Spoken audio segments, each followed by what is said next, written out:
Welcome to Guitar Books, the podcast. My name is Joe McMurray. I'm excited to be here with you. It's been a while. I've been busy. I'll explain why shortly. Today, I'm going to be talking about Rainer's Acoustic Blues Guitar Picking School. This is a fun method book for learning to play solo, fingerstyle blues guitar. The material is generally appropriate for beginners to intermediate players who want to learn this style specifically. The material progresses logically from an introduction to Travis style or alternating bass lines and quickly ramps up to late beginner difficulty. The text is kept to a minimum. It's very concise, so readers should spend some time analyzing the playing examples. The entire book is fairly short at 53 pages. So before I talk about this anymore, I have not put out a video for a while because I've been busy working on my new books. I just published them. This is Fingerstyle Blues Guitar, Book 1 and Book 2. This one starts out and this one picks up right where this one left off. I actually wrote them as one book and it was way too long. It would have been like 350 pages. So I split them into two books. These are an in-depth study of the 12-bar blues in E major, specifically using a monotonic bass line. The priority of these books is to get you quickly playing a 12-bar blues solo with your thumb playing the bass line, and then hopefully by the end of chapter 3 you can really improvise your own blues solos. And I want you to be able to just sit down and jam, improvise, make it up. Or maybe you can play a tune that you know and be able to make up a couple choruses somewhere in the middle, like to take a solo. So check these out. I'll talk about these more later. Also, if you haven't heard about my other book, this is Arranging for Fingerstyle Guitar. This is available only as an ebook. You can purchase it through the link in the show description below. Also, my other two books, these are available through Amazon as paperback or as ebook. Okay, now on to Rainer's Acoustic Blues Guitar Picking School. So the majority of this book focuses on playing the blues using an alternating bass line, although some examples do feature a monotonic bass line. Each chapter generally features a concise explanation of one or two new concepts, provides a few playing examples to demonstrate those concepts, and finally provides a full 12 or 16 bar blues chorus utilizing the new concepts. Sometimes he'll show that concept in the key of E major, G major, and then D major using drop D tuning. Those new concepts might be inner and outer right hand picking positions. I'll explain that later. The long A chord shape and how to play melodies using that chord shape, things like hammer-ons, pull-offs, slides, etc. So my overall impression of this book is that it contains a lot of valuable information, but it's not as comprehensive, especially in the explanations text, as some other books. You will definitely gain important technical physical skills to play fingerstyle blues, but there just isn't that much explanation on how to take the information, the examples, and how to take that and apply that to maybe a new blues tune or to your own improvisation. There's not any explanation of music theory to help you choose the proper notes while improvising, that sort of thing. So, although some of you may really appreciate this being concise, if you already can play fingerstyle guitar and if you can already play some fingerstyle blues, you may not want all that text. But if you are really a beginner, you may want to work through this book with an experienced teacher, or you may want to use it as a supplement to another method book, something that has a little bit more textual explanation. So it's a great book, but maybe make it your second or third fingerstyle blues book in your collection. So going through this, I got a great workout. I immediately began implementing some of the ideas and chord shapes into my own playing, and I'll definitely be using some of the examples with my students. So from here, I'm going to go ahead and I'm going to go through each section of the book and talk about it and talk about how to use it and maybe some things to take away from it, since there isn't a lot of text. So let's do this. So chapter 1 starts out with just basic Travis style alternating bass lines. So you're doing this to a B7 chord. Like that. There are 2 short examples showing that, and then you immediately start adding melody on top. So, like melody notes here. So here's the first example of section 1.2. It goes on. Then he starts adding syncopations. That's where you play some notes on the offbeats. So like 1 and 2 and 3 and 4 and 1 and 2 and 3 and 4 and with the bass line. So that quickly gets significantly harder if you are new to playing fingerstyle guitar with a Travis style alternating bass line. You may want to spend some time in another book like Travis Style from Scratch by Bruce Emery. That book does a good job of giving you lots and lots of examples and slowly building up your ability to incorporate syncopation and that sort of thing. But this book is good at giving you these ideas in a blues context. Then there's some other syncopations, and then in section 1.5 he shows you some additional melodic notes. So instead of just the notes of the chord, you can also play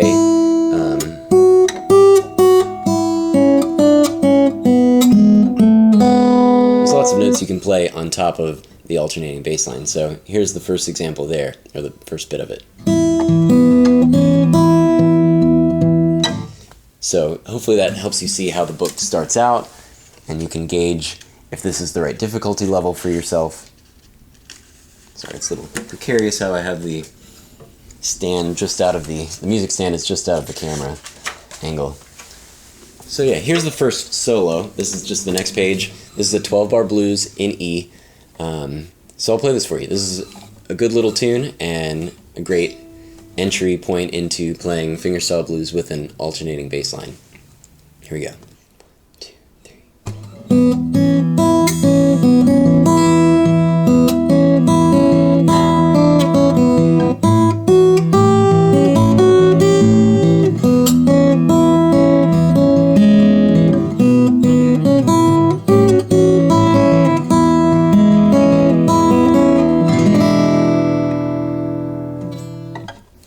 So, fun tune, not too hard if you have some experience playing Travis style already. There's one more example in chapter 1. I promise I won't go through every chapter in this much detail. Chapter 2 talks about inner and outer right hand positions.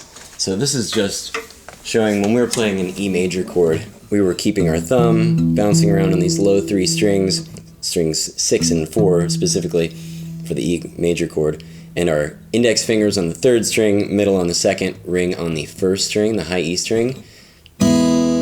When you go to a D chord, he talks about alternating your thumb between the 4th and 3rd strings. You know, you can use your thumb up here, or you can play the open A string as well. But he wants you to use this outer right hand picking position, and he has you move your index finger to the 2nd string, middle finger to the 1st string. So the second chapter kind of focuses on this other hand position for your right hand, and sometimes switching back and forth between the two. Chapter 3 introduces the long A chord. So instead of playing just an A like this, or an A7, you can also play a long A, is what he calls it, when you stretch your pinky up here to the 1st string, 5th fret. And this is a really useful shape because you can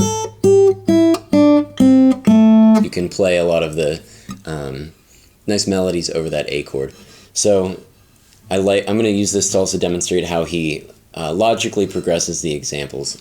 So the first example in chapter 3, he takes this new shape, and it's just a simple pattern here. And it moves on to some other chords, but then he has a little solo that is very simple here. Yeah, I'll play this whole thing. So here we go.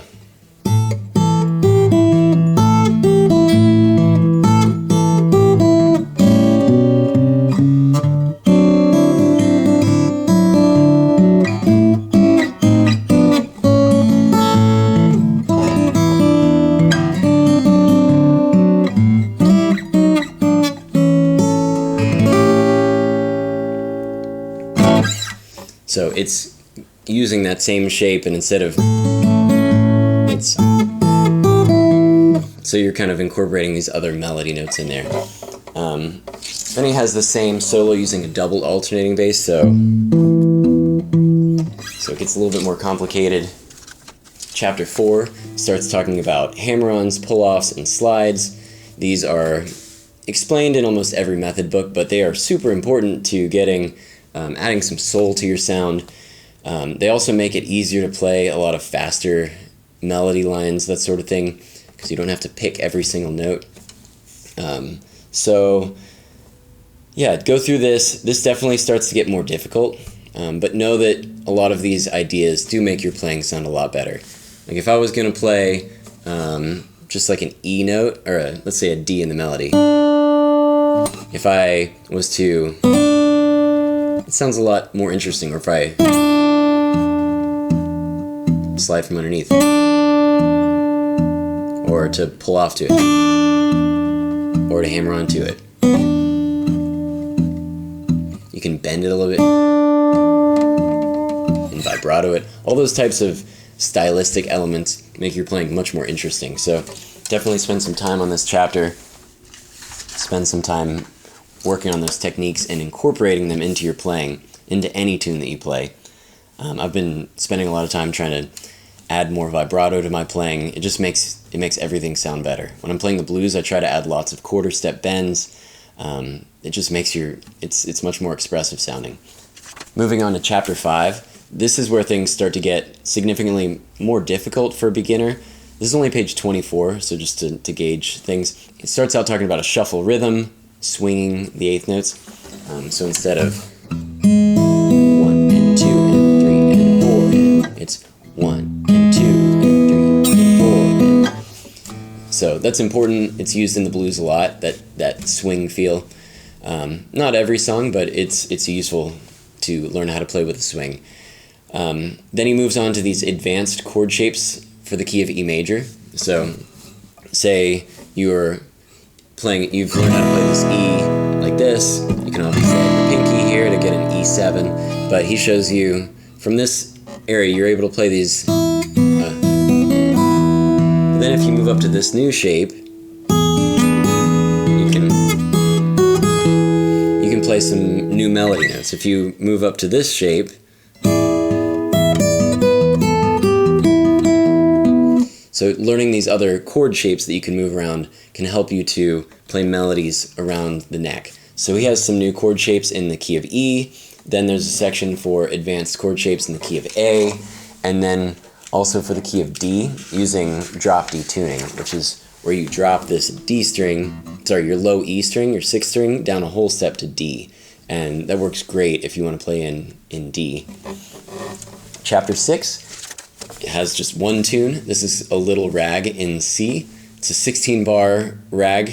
Ragtime is kind of a sub-style within fingerstyle blues. It's really fun. You'll hear it in lots of old fingerstyle blues music from like the Piedmont regions of North Carolina and elsewhere. So this is a fun style of playing, and this is a fun little tune. So I'll play it for you. 1, 2, 3.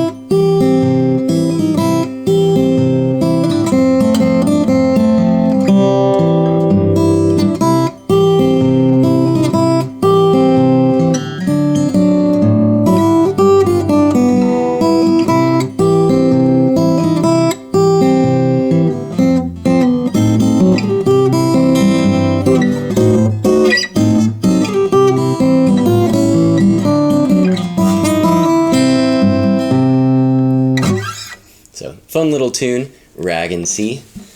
So moving on, there's chapter 7 is more about hammer-ons, pull-offs, and slides, kind of combining them differently with where you hit your bass note. It's just trickier, hammer-ons, pull-offs, and slides. Chapter 8 is very important. It talks about melody playing with alternating right-hand fingers. So instead of playing a line of notes on one string with the one finger, so like if you're playing on this first string and your melody is,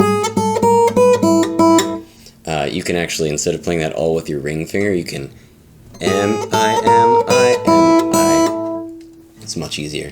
So there are a few examples, and then there's this cool 12-bar blues in E using a monotonic bass, and it uses alternating right-hand fingers to play melody lines. This is really cool. It's got these chromatic melodies. This kind of reminds me of Thelonious Monk, the famous jazz pianist from the bebop era. Anyway, so here we go. Here's this is example 8.2. 1, 2, 3.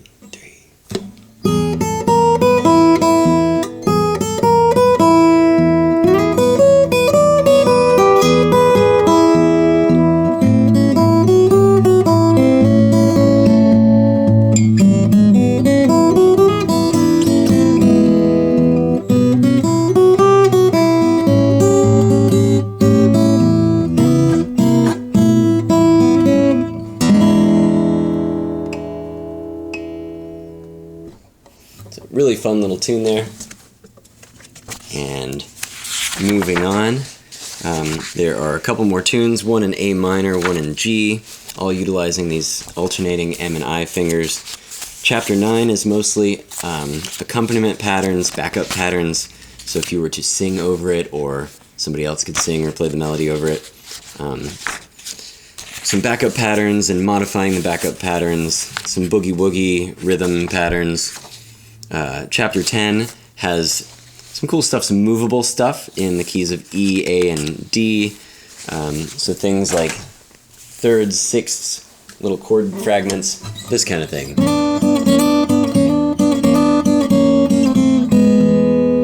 Or you can use shapes. But you can do the same thing. You can do the same thing in A. You can do the same thing in D with drop D tuning. So these are really nice movable ideas. And then there's a solo for each, for E major, for A major, and D major. So chapter 11 is a very important chapter. It talks about turnarounds. Turnarounds occur at the end of the 12 bars, so usually in bars 11 and 12, and they help get you back to the top. Sometimes they're used as an intro to a tune. They're iconic, so it's this kind of thing.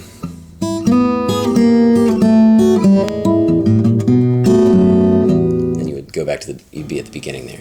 So he has a nice introduction to turnarounds. It's not super thorough, but he gives you a few ideas that you can use, and you can start throwing them into your playing. He doesn't really explain how to create your own turnaround, but you can take these. The first example here is, he does show you how to play that same thing but with a different rhythm. Then you can, if you can do that, you can think about maybe you could, instead of the third string, first string, I, A, M with your fingers, you could do the opposite. There's lots of variations you could create. Anyway, so in my book, I have chapter 9, which falls in book 2. I have a very, very detailed chapter describing how to build your own turnarounds. Hopefully, by the end of that chapter, you would really, really understand turnarounds and how to... You'd have some that you've memorized, some that you create on the fly. Sometimes you end up combining two different ideas in your head, things to fit with the melody that you were playing. Turnarounds are really cool. I don't think that everybody should focus on them too much at the beginning, because sometimes at the beginning you should just focus on creating cool melodies over the chord changes, but it's nice to throw in some real turnarounds to get you that classic blues sound. And so this book definitely gives you some great ideas to get you playing turnarounds, and you'll be able to start including them into your playing. So chapter 12 is the final chapter. It's got 2 12-bar tunes, and each tune, it has the tune, and then it has a description of the tune and analysis of it, and shows you a few things you could do to make it a little bit more interesting. So Make Me a Palette on Your Floor is 12.1. I'm going to play this for you and just kind of show you what it sounds like. This is a 16-bar blues, and it's pretty fun. So here Here we go. I'm going to swing those eighths. 1, 2, 3, 4.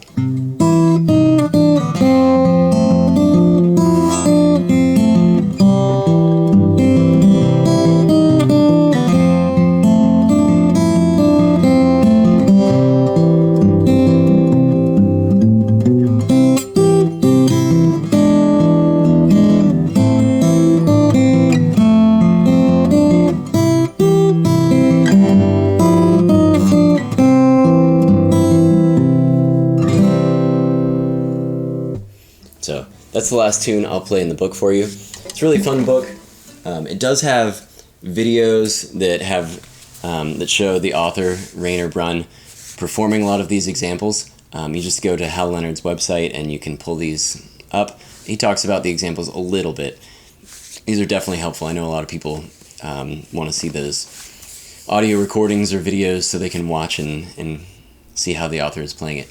So we'll check this out if it tickles your fancy. Before you go, I do want to tell you a little bit more about my books. So my fingerstyle blues books, book 1 and book 2. Again, these focus on teaching you to play the 12-bar blues in the key of E major using a monotonic bass. So the beginning of it, you're going to start out playing just the form. You're going to be playing the 12-bar blues form, playing that monotonic blues bass. 1, 2, 3, 4. You'll go through the whole form. Then you'll gradually start adding melody notes like 1, 2, 3, 4.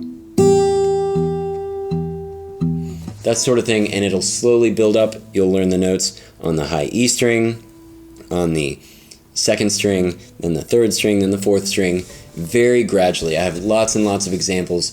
This is a good book if you've got just a little bit of fingerstyle experience, and then you can really use this, and there's so much repetition and so many examples that you'll get a lot of practice with your fingers. And I think that I present the material very, very logically, and I think I've used this with students, and I think that this is a really great approach to learning how to really have some freedom playing the 12-bar blues in E. After you've learned the basic notes, we get into some syncopation. So we talked about that earlier in this episode, but instead of just, you can.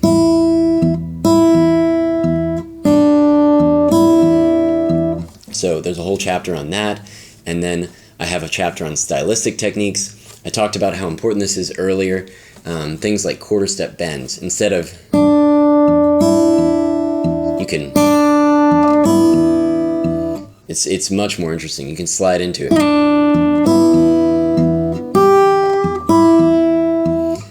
Things like that really make your playing sound a lot more mature. You just sound a lot more soulful and stylish.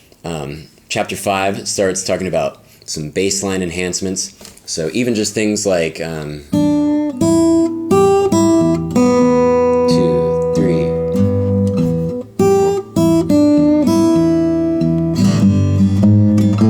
So things like that, walking the bass from chord to chord.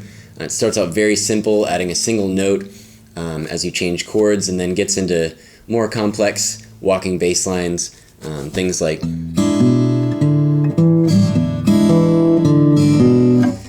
that can be really fun to play.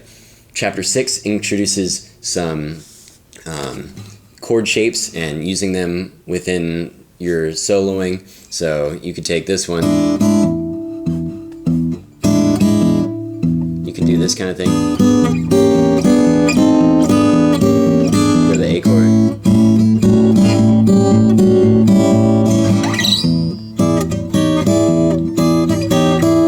So things like that are fun to incorporate.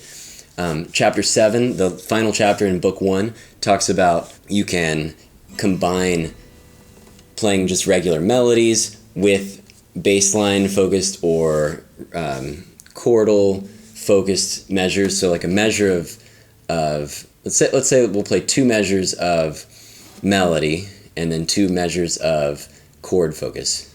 2, 3.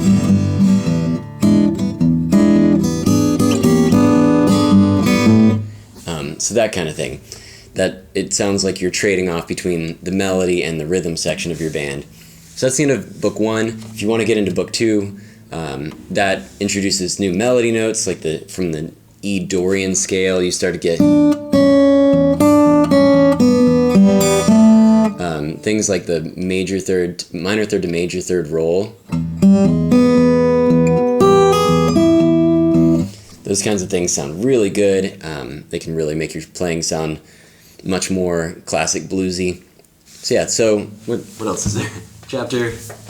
Once you get into chapter 9, you'll be talking about turnarounds. So this is a very, very detailed look at turnarounds. I feel like I did a dissertation on turnarounds, really talking about how to build turnarounds from the ground up. Things like walking from the root, flat 7, 6, flat 6, 5. So if you know how to do that, you can change the rhythm. You can add a drone. You can arpeggiate that drone. You can put that walking line in the bass, so you can, instead of playing, you can have it. So really talking about how to build a turnaround, and if you go through that chapter, there's 102 examples, I think. You'll really, really learn a lot. And chapter 10 talks about triplet rhythms and 12/8 time. The triplet rhythms allow you to play a lot of faster melodies. They're really fun. They open up a lot of creative opportunities. Chapter 12 talks about unaccompanied melodies, so you can play a melody without keeping that monotonic bass line going. Sometimes that can sound really good. Chapter 12 talks about the quick 4 chord in bar 2. Chapter 13 talks about building a performance with multiple choruses. So maybe you can play one nice chorus, but how do you create an extended performance with multiple choruses strung together? So that there's just text in this chapter, but it talks about how to put together a real performance full of improvisation. Chapter 14 has some other areas of independent study, just things that didn't really fit before and I didn't think needed to be focused on yet, but some really great things like double stops and working your way up the fretboard, open string rakes, natural harmonics, the major pentatonic scale, the major blues and mixolydian scales. Chapter 15, we talk about other keys and alternate tunings. In chapter 16, finally, introduces the alternating or Travis style bass line. It's not super thorough, but I wanted to throw it in there so I could tie it together with all the information from the previous 2 books. And then there's a very, very detailed Appendix A and Appendix B. Appendix A is essential general music theory, just general music theory, how to build chords, scales, that sort of thing. And Appendix B is music theory specifically pertaining to the 12-bar blues in E. I try not to put too much music theory. I tried not to put too much within the book itself, and I would refer you back to the appendices if I really felt like you might want to look over it if you're interested in that sort of thing. So please check this out. I'm really proud of it. I've spent the last 9 or 10 months working on it. It's been kind of the bane of my existence. So I'm back. I'm doing book reviews. Those books are available on Amazon as paperback or an ebook. Also check out Arranging for Fingerstyle Guitar is still available as an ebook through my website with a link in the show description below. This shows you how to take a simple melody and you can arrange it in hundreds of different ways, all within the umbrella of fingerstyle guitar. This is not fingerstyle blues. This is taking a melodic, something very lyrical, and adding chords underneath and that fingerstyle vibe to it. So check this out too if you're interested. And yeah, make sure to subscribe to this channel, like this video, and I'll see you next time. Thanks.